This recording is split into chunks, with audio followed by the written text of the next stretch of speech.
કે અખિલ બ્રહ્માંડમાં એક તું શ્રી હરિ જુજવે રૂપે અનંત ભાસે, કે આખા બ્રહ્માંડમાં એક જ હરિ છે, પણ બધા એ હરિના જ રૂપ છે. તમે આ અનંત અવતાર થયા ને એ બધા હરિના જ છે અવતાર. એટલે તે હરિના બધા અવતાર તમે હરિ જો ને કે નવો તો તમે છો હરિ અત્યારે નથી. તમે પછી તમે જેમ કહો ભૂલ છો વરી અત્યારે જ્ઞાન થાય ત્યારે હજી તો નથી થયા ને એમ. હા, હજી થોડા એટલા થઈ ગયા હોય, તમારે જેટલા અમે નથી હોય ને. પછી એમાં જો પારસ લોઢા નડે એટલે સોનું જ બનાવી દે ને. બનાવી દઈએ. પછી લોઢું એમ ન કહે કે હું લોઢું છું, સોનું જ થઈ જાય.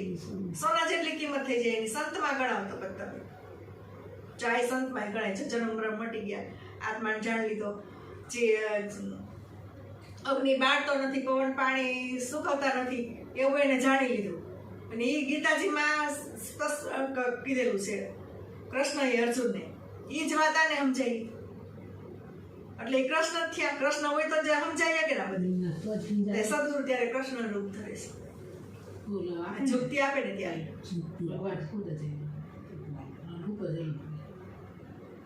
જુજવે રૂપે અનંત પાસે. દેહમાં દેવ તું, આ દેહ છે એમાં જ દેવ છે, બીજો તો અલગ જાણમાં. તેજમાં તત્વ તું, આ તેજ ચમકારા કરી છે ને તેજમાં તત્વ છે ને એ તું જ છો, બીજો છે જ નહીં. આવું સ્પષ્ટ કહી દે તમને. અને કહે આવું કોણ કહે? જેને જ્ઞાન થયું હોય એ જ કહે ને. સાસુ જ્ઞાન મળ્યું હોય ને ગુરુનું કહે એ કહી લાગે. એ બાર જ્યાં કે ન કહે. શૂન્યમાં શબ્દ થઈને વેદ વાસે. જ્યાં શૂન્ય શૂન્ય બધા કહે છે, શૂન્ય વેદ વાંચે. શૂન્ય શબ્દ વેદ છે ને એ પણ શૂન્ય છે તમારી આગળ. એટલા તમે મહાન છો, એટલું તમારું સૌ બળવાન છે એટલું તમે. પણ અત્યારે થઈ ગયો છે હતો રાજા અને થઈ ગયો છે અત્યારે હાવ રાગ થઈ ગયો છે. એટલે જ્યાં ત્યાં હાથ જોડવા પડે છે. મંદિરે મસ્જિદે જો મૂર્તિ છે આપણી જ બનાવેલી મૂર્તિ છે ને આપણે પછી એને પગે લાગી છે. એટલે કેટલા એવું કામ કર્યું ગુરુ કરી. પવન તું, પાણી તું, ભૂમિ તું, ભૂતરા. એટલે પવન તું જ છો, પાણી તું જ છો, પાંચ તત્વો રહ્યા ને એ તારા જ બનાવેલા છે, તું જ છો એવા. વૃક્ષ થઈને ફૂલી રહ્યો આકાશ, આકાશમાં વૃક્ષ થઈને ફૂલી રહ્યો છે એ તું જ છો. વિવિધ રચના કરી અનેક રસ લેવાની. જો આ વિવિધ રચના પોતે જ કરી છે, પણ એ પોતાનું સ્વરૂપ અને પોતે જે કર્યું નહીં ભૂલી ગયો છે. એટલે આમાં જીવ થઈ ગયો છે. નકર છે શિવ. શિવ સ્વરૂપ જ છે. એને કઈ ઓમ કે સો ઓહમ સોમ ના દોડવા તાડવા પડે નથી. પોતે શિવ સ્વરૂપ જ છે. વેદ તો એમ વધે શ્રુતિ સ્મૃતિ સાખ દે. જો આ બધા વેદ ને આ શ્રુતિ સ્મૃતિ ને બધું સાખ દે છે. એની સાખ પૂરી છે કે ના એ વસ્તુ સાચી છે, આત્મા છે, એ સત્ય છે. આત્મા વડે બધું છે, આત્મા કોઈ વડે નથી. ઘટ કનક કુંડળ વિશે ભેદ ન હોય. જો કાનમાં આપણે કડી પહેરી હોય ઈ એટલે કુંડળ જ કહેવાય ને. અને સોનું એમાં કઈ ભેદ? આ સોનાની જ બંગડી છે તો એમાં ભેદ કઈ? સોનામાં બંગડીમાં કઈ ભેદ નહીં. અને આને ભાંગી નાખો એટલે સોનું જ ગણાય ને. સોના જેટલી જ કિંમત થાય ને. શું ઘાટી ભેદ? ઈ ભેદ ન કહેવાય. એને ઘાટીઓ ખાલી સોનું હોય પછી એ ઘાટું. કનક કુંડળ વિશે ભેદ નહીં. આપણે ભેદ જાણી છે ને, આપણે ભેદ રાખી છે એટલે એ ભેદ નથી. સત્ય જાણો એટલે ભેદ ન રહે. કિંમત તો સોનાની થાય, ઘાટની કિંમત નથી. આપણું આ શરીર ને સોના રોપી છે, એને ઘાટ કરવાનું કી છે. સમજો તમે? એટલે ઘાટ ઘડિયા આ બધા જો કીડીથી માંડીને કુંજર સુધી બધા ઘાટ છે. ઘાટ છે. પણ અંદર રહ્યો એ તો પરમાત્મા એક જ છે. બધા જે તત્વ છે એ બધામાં એક છે. અને આટલું ચોખ્ખું તમને કોઈ ન સમજાવે. કાંઈક ને કાંઈક રાખી દે એ તમને. હા, ઘાટ ઘડિયા પછી નામ રૂપ જુજવા. જો આ સોનું હોય પછી એને આપણે ઘાટ ઘડી એટલે બંગડી કરીને બુટ્ટી કરીને વીંટી કરીને ચેન કરી એ ઘાટ થયા બધા. પણ છે તો સોનું જ ને. સોનાના જ બધા ઘાટ છે. એમ પરમાત્માના જ બધા ઘાટ છે પરમાત્મા બધા. એટલે ઘાટે કરીને જુદો પડ્યો છે. અંતે તો એમનું એમ હોય. એટલે અંતે તો પરમાત્માનો પરમાત્મા જ છે.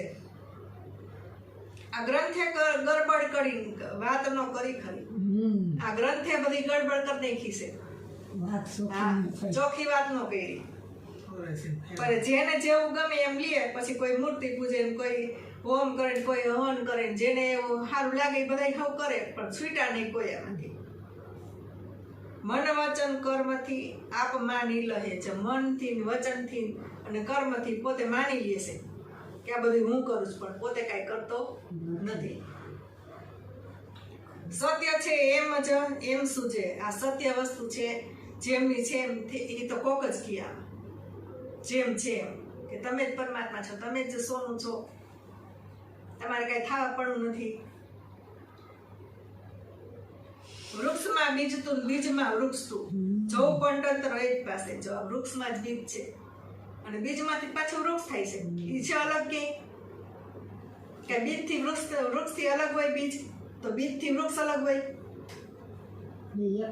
એક જ છે ને બધે. તો આત્મા અને પરમાત્મા બે એક જ છે. એટલે જ કહે છે કે આત્મા સો પરમાત્મા કહે છે બધા, પણ સમજાવતું કોઈ નથી.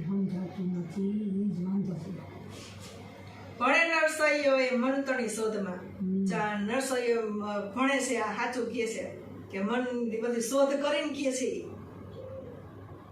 પ્રીત કરું પ્રેમથી પ્રગટ થશે. જો આ પ્રીતથી પ્રગટ થાય, પરમાત્મા પ્રીતથી, ભાવથી, પ્રેમથી પ્રગટ થાય. ચોમાણ એમાં હું પણ ઓજાર ઘાલી તો આપણને સત્ય વસ્તુ સમજાય નહીં. એટલે હું પણ મેલી અને હાવ ચોખ્ખા થઈ જેવા છે ને એવા ગુરુચરણે રહેવા. હા, નકર જો રાજા જનક હતો, એ તો રાજા હતો જનક, અને અષ્ટવક્ર એ તો હાવ ગરીબનો છોકરો હતો, 8 અંગ વાકેલા, તો એને જ્ઞાન જનકને આપ્યું. જનકને નીચે ઉતારે તો આ જ્ઞાન કેટલું મહાન છે. અને અષ્ટવક્રએ રાજા જનકને જ્ઞાન આપ્યું ને, એ જ જ્ઞાન આ જુક્તિમાં, એ જ્ઞાન તમને આવે.